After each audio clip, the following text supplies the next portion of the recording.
In the previous videos, we looked at inclined planes and screws. The last simple machine we need to discuss are wedges. A wedge is an inclined plane in which the wedge is moved instead of the load.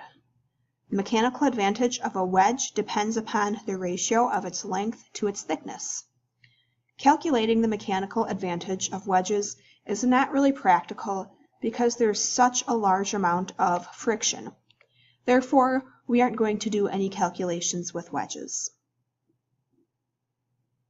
Here we will take a brief look at some examples of wedges. First, a wood chisel is a type of wedge. Some other wedges are a hatchet, doorstop, and even nails.